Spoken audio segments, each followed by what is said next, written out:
Welcome, everyone. I am here today with Niels Zeilemaker, the global CTO of Xebia Data and AI, and Mayank Verma, who is the practice leader for Data and AI within Xebia. And I am Giovanni Lanzani, the host for you today, also working at Xebia in Data and AI.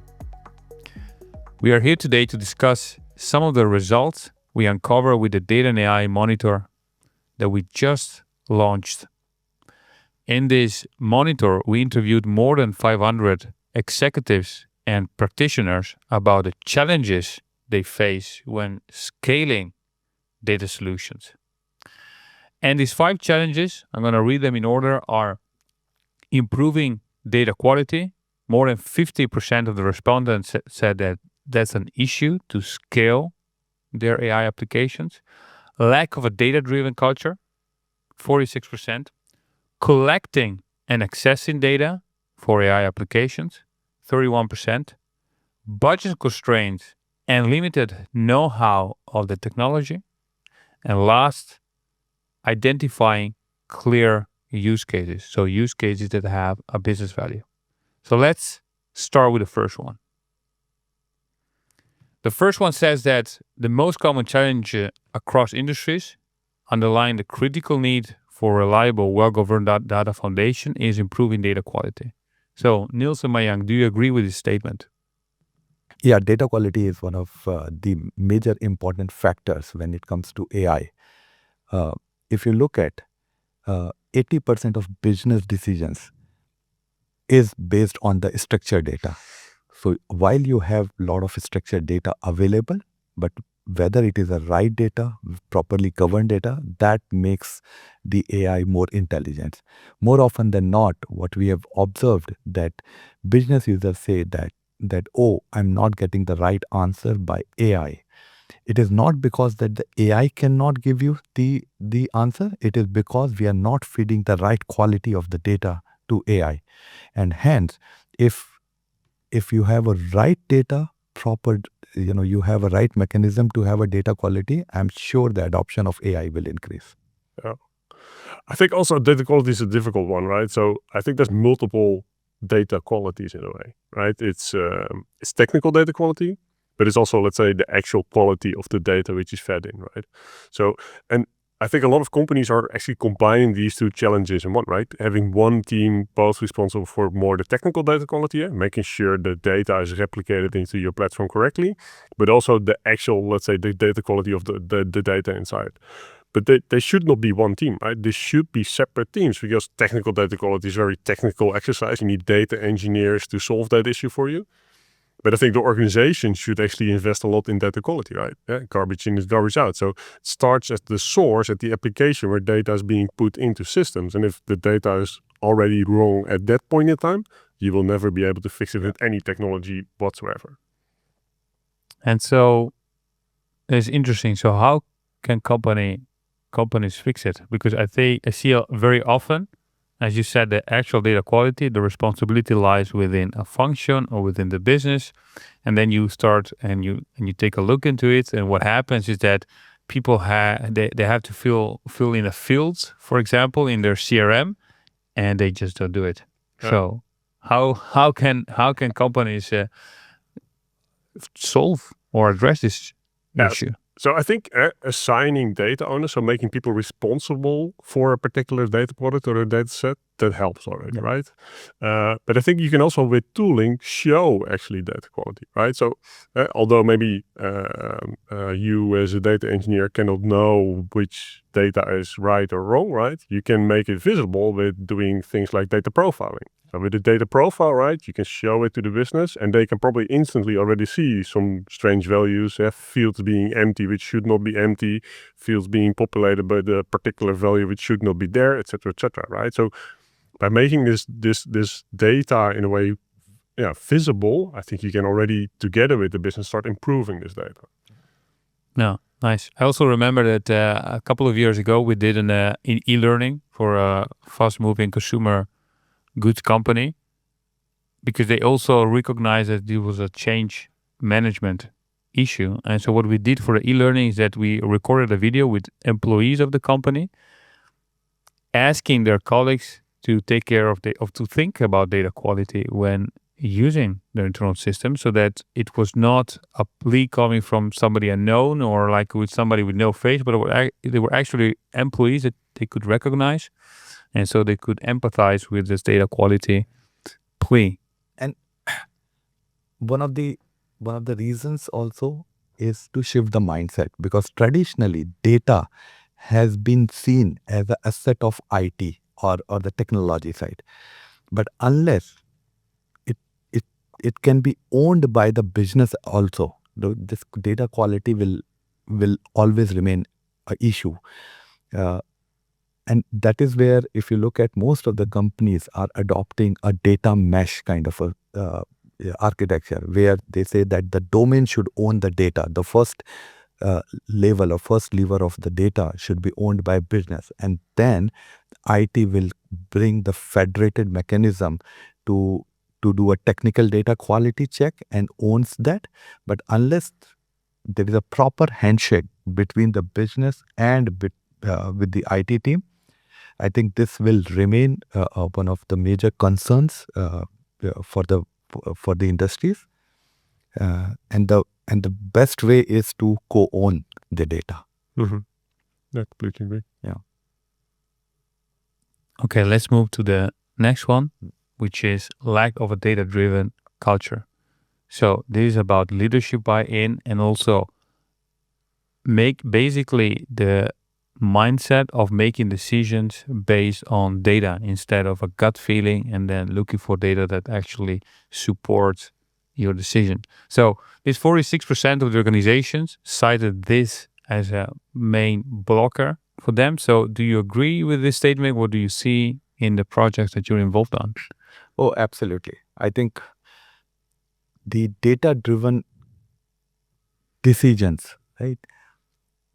I think this is a fundamental shift, the way the business should transform themselves, right? More often than not, because what we have seen, that you have so much experience of running the business based on your gut feeling, based on your perception, and you only use the data to validate your hypothesis. But if the data tells you the other way around story, you typically deny those validation. So I think we should start trusting more on the data, whether it resonates well with your hypothesis or not. But take data as unbiased. Take that decision unbiased, and that will help you to really open up the new threats that can help the business.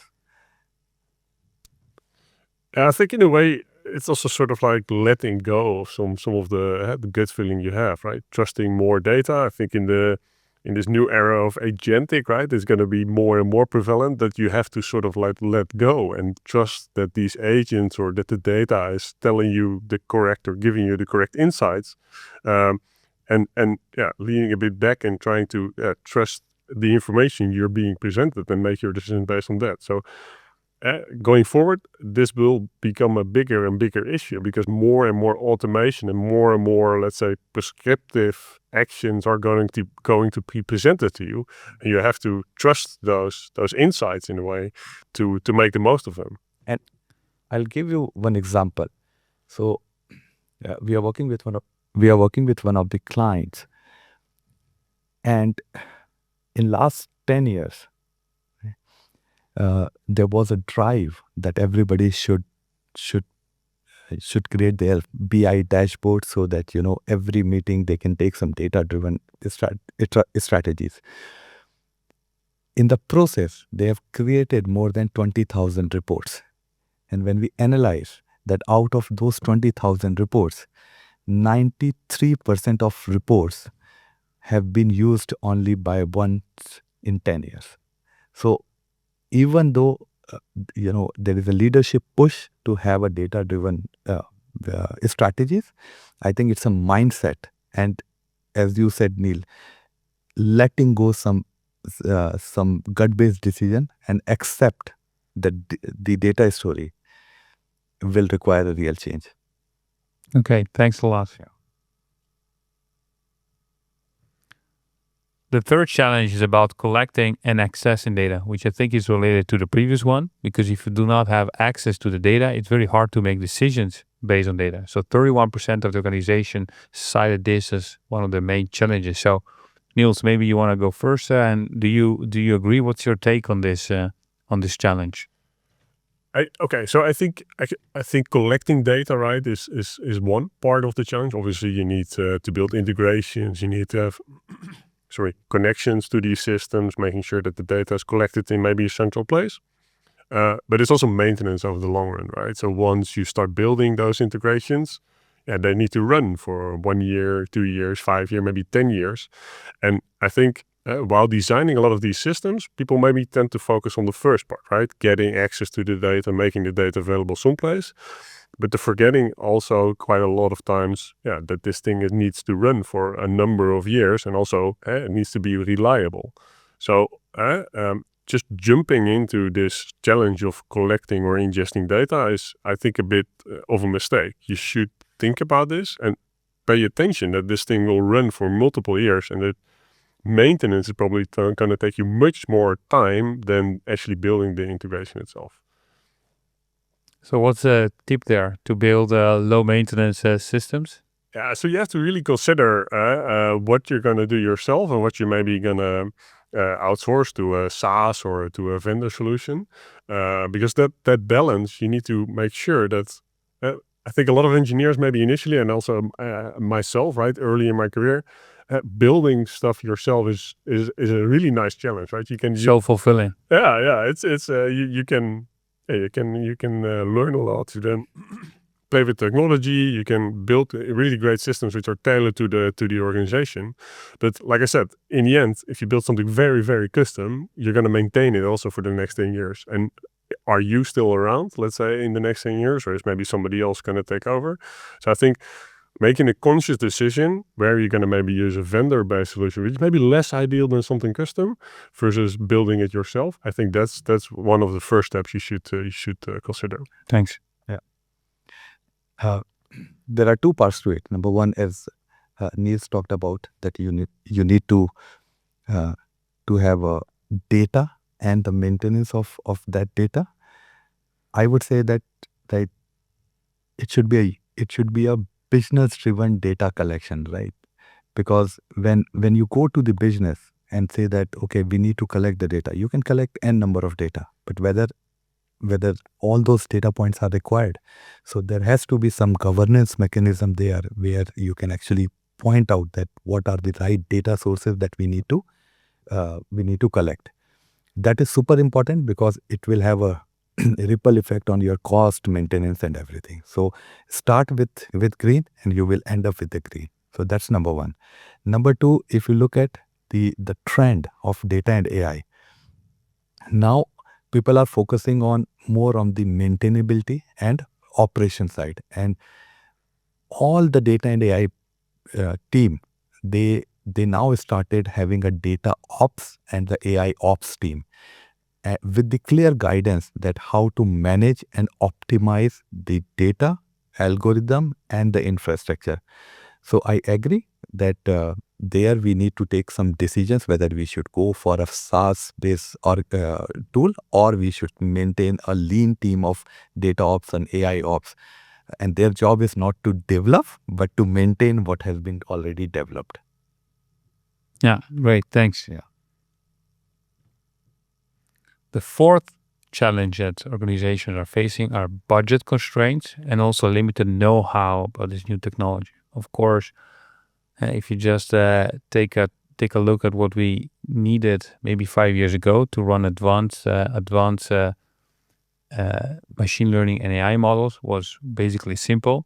And right now we have some models that requires hundreds of gigabytes of GPU memory, which is not available to everyone. And even if it is, it's not easy to maintain and run. And again, maintenance, as Niels said, it can be a big burden on organization. So what is your take on this? I think the budget constraint, yes, indeed, it is a real problem because you need money to experiment, you need money to prove value, but I think you can solve this problem by identifying the right use case. There is no big bang approach that can work because the technology is changing every time. You can get you are seeing a lot of innovation, right, in every 3 months, 6 months. So there has to be a value realization track, because once you identify the use case, you should know what is the expected outcome that it would generate if you implement this use case. There has to be a proper alignment with the business, that what is the current KPI or a baseline that you have it. There has to be a proper mechanism to track the business benefit, and then it should monitor on a regular basis. I think the budget will come when people see the value in this, right? Right now, most of the organizations are struggling to show the value from AI-led initiatives. And that is where I think there has to be I think all organizations, they should set up a value realization office, and their job should be to monitor every AI initiatives that are running across the company. Make sure that they have the intended KPIs, they have the intended, mechanism of doing the benchmarking. And once you start showing the value, I think the budget constraint issue will go away. Okay, Niels, I think Mayank touches an interesting point, which is tracking the value this is use cases bring to the organization. Do you see that the whole value tracking or the feedback loop when you put an AI model in production, is it missing? Is it an afterthought, or do they have trouble like articulating how do we measure it? Because I guess for a lot of models, the value could be a bit intangible or could be indirect value. So what's your take on this? Yeah, no. So I think it's a fair point, right? So tracking value, what an AI model does, right? Basically depends on KPIs. Probably the KPIs you can come up with are not ideal or are difficult to define. So it's probably difficult to actually find the perfect KPI which describes how much value you're getting out of a particular AI model. But there should be some KPI, right? So come up with a KPI which is a close proxy or at least shows something. We were talking about some of the co-pilot or the developer-assisted LLMs, right? Maybe give access to 10 teams, you give access, maybe a couple teams you don't give access. Try to find in that way to show the value of this new technology, right? Don't just blindly give everybody access in the company and hope that you can somehow show value, right? So I think it's more about really thinking about before you jump into a new technology that you have some way of measuring the impact. And it doesn't need to be perfect, but you need to have it. Yeah, you need to have it because at some point in time, right, all these innovations and even the data platform itself, right, it costs a lot of money to maintain. It costs a lot of money to initially build, and somebody needs to pay for that. And the person paying for that, right, the sponsor of this whole program, you need to show what you're actually, what he's actually or he or she is actually getting for that investment. So I think don't make the KPI too perfect, right? Because then you can also go really into a big discussion. But you need to think about some way of visualizing the performance of or the impact of a particular AI solution. Okay, thanks. The final point for identified was actually something that we discussed before: identifying clear use cases. Yeah. So not, which I always like to frame like organizations. Often they have AI innovation department, and so they are building solutions, looking for problems, but it almost never work if you don't put the business in the driver's seat. So identifying clear use cases with the value, the KPIs that we can track, but on the other hand, also that the business wants to adopt. I think it's a really important ingredient to be successful. So how do you see that in your practice, Mayank? Yeah, so it is a profound issue, okay? And what we need to understand that the innovation, the speed of innovation is very high, and probably the business and non-tech people, they are not able to grasp that what all innovation is happening. Like if you look at 2 years back, it was Gen AI. Now it's all about agentic AI. And and what is happening at the moment is that people are getting confused with what Gen AI can do, what agentic AI can do, what automation can do, and they are not able to distinguish between these three. So what happens is, more often than not, you get the use case, which is probably automation use case, right? You do not require AI or Gen AI on that. And also, what I believe is that the innovation team or data and AI team should always work with the business. So we need to start the co-develop kind of a culture, right? It's not like business will come up with the use case and the technology team will develop it. It has to be co-build. So business should be should be in the process throughout the process, from idea generation to how do you develop it, how do you test it, and then how do you integrate with the existing process. Unless if there is no collaboration and no co-ownership of the AI use cases, it will not go into the production. It will remain in the silos of innovation team. Yeah, maybe to add some comment to what you initially said. I think having an AI innovation team is not per se bad, right? Because in a way, it's also like a flywheel, right? You need to get started with AI, show maybe through some technology push, right? What is possible to the rest of the organization. And then once you show what is possible, right, then yeah, there's going to be hopefully business appetite to also make use of this new technology and come up with new business cases, right? So I think it's a flywheel you need to maybe with technology push get in motion, right? And maybe sometimes when there's a new technology popping up, do that again. But once you get this flywheel going, then the business should provide a lot of these use cases. And once you hopefully have this big list, you should also align the list with the business priorities, right?